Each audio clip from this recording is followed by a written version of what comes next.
इसी तरह फिर वो क़ियास के मुतालिक पूछ सकता है। क़ियास का मतलब होता है कि एक एनोलॉजी यानी मुमासलत तलाश करना। आपके सामने एक परिंदा है जिसको आप हलाल समझते हैं, उसी तरह का मिलता जुलता परिंदा अगर आपके सामने कहीं आपको शिकार में मिल जाता है तो आप उसको उसी की एनोलॉजी की बुनियाद पे आप उसे भी हलाल समझते हैं कि उसी तरह की आदात खसाइल अगर उसके अंदर मौजूद हैं तो वो भी आपके लिए फिर आप उसे हलाल कंसीडर कर लेते हैं। ये उस तरह के लोगों के लिए हैं जो यानी दीन से वाकफ़ियत रखते हो, दीनी मसाइल से हम आगे रखते हो।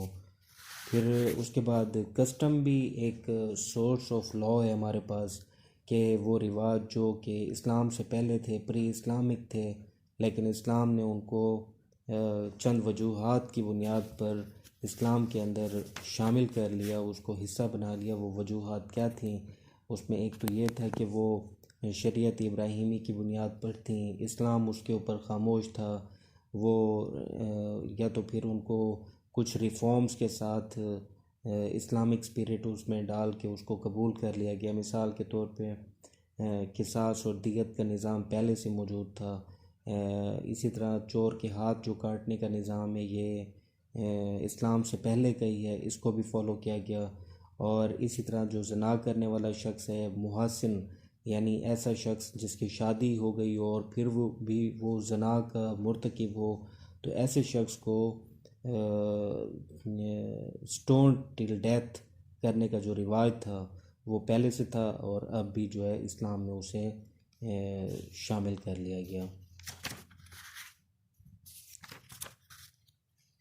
कुछ चीज़ें थी जिन्हें ख़त्म कर दिया गया, कुछ चीज़ों को कबूल कर लिया गया था। पोलीगैमी अब अलाउ नहीं है, यानी एक से ज़्यादा शादियाँ, कसीर शादियाँ। इस्लाम ने एक टाइम में उसे महदूद करके पहले जितनी मर्ज़ी कर लेते थे, अब इस्लाम में यह है कि 4 से ज़्यादा एक टाइम में मर्द जो है वो शादियाँ नहीं रख सकता।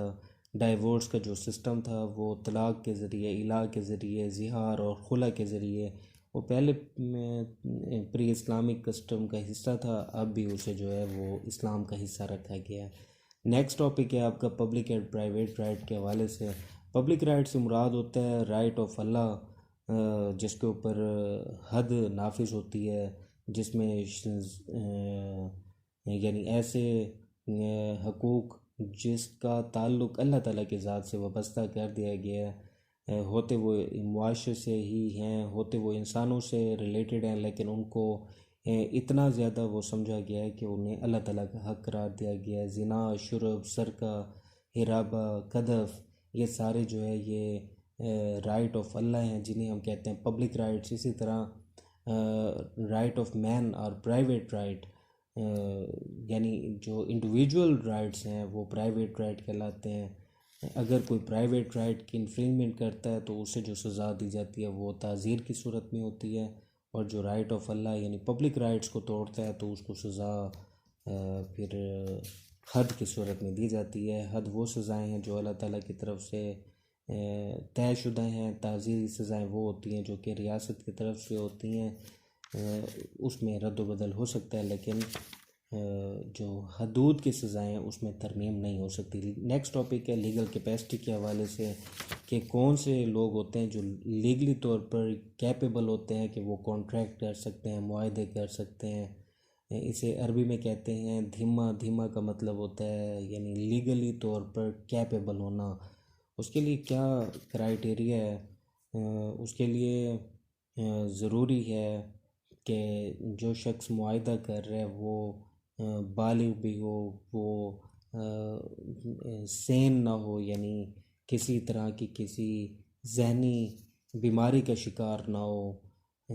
कुछ चीज़ें जो कि अगर मौजूद होंगी तो फिर मुआहदा नहीं होगा, जैसे मिनॉरिटी 18 साल से कम उम्र होगी तो मुआहदा नहीं होगा, इंसेनिटी पागल हो, आइडियोसी यानी अहमक हो, जो यानी एक प्रूडेंट मैन किसी जगह पे ख़ास सरकमस्टांसिस में बिहेव करता है उस तरह अगर कोई नहीं कर रहा तो उसे हम कहते हैं इडियट।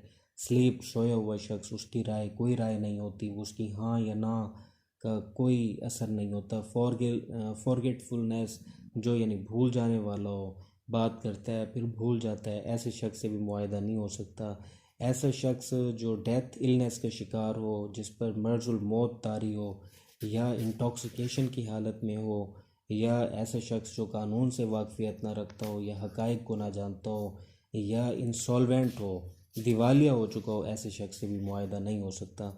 नेक्स्ट टॉपिक है ओनरशिप के हवाले से कि मलकियत क्या होती है। तो मलकियत से मुराद है ऐसा शख्स जो मिल्क रखता हो, मिल्क ओनरशिप और मिल्क की बात है। इसका मतलब है कि कोई शख्स अपनी तरफ किसी चीज़ को मंसूब करे, फ़लाँ चीज़ मेरी है, तो इसका मतलब है वो अपनी मलकियत को ज़ाहिर कर रहे हैं। सदर शरिया के अंदर जो दी हुई है, it is the expression of the connection existing between man and the thing. एक शय और इंसान के दरमियान जो ताल्लुक़ होता है उसे हम कहते हैं ओनरशिप। ये ओनरशिप तीन तरीक़ों से हासिल की जा सकती है, एहराज़ के ज़रिए, नकल के ज़रिए और खल्फ़ के ज़रिए। एहराज़ से मुराद ये है कि आपके पास कोई आपका गुज़र हुआ किसी पहाड़ से आपने कोई चीज़ ली है जो किसी की मलकियत नहीं है। सहरा है, सहरा से जाते हुए जहाँ पे इंसान नहीं रहते, वहाँ से अगर आपको कोई चीज़ मिली है, या ज़मीन आपने खोदी और नीचे से कोई चीज़ निकल आई जिसका कोई मालिक नहीं है, तो वो एहराज़ कहलाएगी। यानी फर्स्ट ऑनर ही आप हैं, आपने उसे इन्वेंट किया, आपने ही उसे ईजाद किया, वो आपकी है। बाई नकल, दूसरा नकल के ज़रिए भी आप मालिक बन सकते हैं, अक़द के ज़रिए, गिफ्ट के ज़रिए, सेल के ज़रिए, ये दूसरा तरीका है। फिर खल्फ़ का मतलब होता है वालदैन के ज़रिए, अपने सक्सेशन के ज़रिए। माँ बाप फोत हो जाते हैं तो फिर उनकी वरासत, उनकी जायदाद वरासत के ज़रिए उनकी औलादों को चली जाती है। फिर चौथा तरीका है प्रेस्क्रिप्शन के ज़रिए। हमने लॉ ऑफ टॉर्ट में पढ़ा, जैसे पढ़ा है कि कोई चीज़ हक़ क़दामत से, यानी बहुत अरसा तक अगर आप उसे इस्तेमाल करते रहें तो वो आपकी मलकियत में आ जाती है। ये थे चार तरीके जिनके ज़रिए आप ओनरशिप हासिल कर सकते हैं, एहराज़, नकल, खल्फ़ और प्रेस्क्रिप्शन। इसी तरह ओनरशिप ख़त्म कैसे होती है, वो भी चार तरीक़ों से होती है। ट्रांसफ़र, आपने चीज़ बेच दी तो वो आपकी ख़त्म हो गई। बाय एक्सटिंक्शन ऑफ थिंग, शय ख़त्म हो गई है, सब्जेक्ट मैटर का वजूद ख़त्म हो गया है, तो आपका वो ख़त्म हो गया उसके ऊपर जो ओनरशिप थी। By death of the owner की अगर डेथ हो जाए तो फिर भी मलकियत ख़त्म हो जाती है। ऑपरेशन ऑफ लॉ, कानून का कुछ ऐसा अमल हुआ है जिसकी वजह से जो है वो आपकी मलकियत ख़त्म हो गई है, नाजायज़ तजावुज़ात हटाई गई हैं, आपकी प्रॉपर्टी उसी में आ गई है, तो आपकी मलकियत वहाँ से ख़त्म हो गई।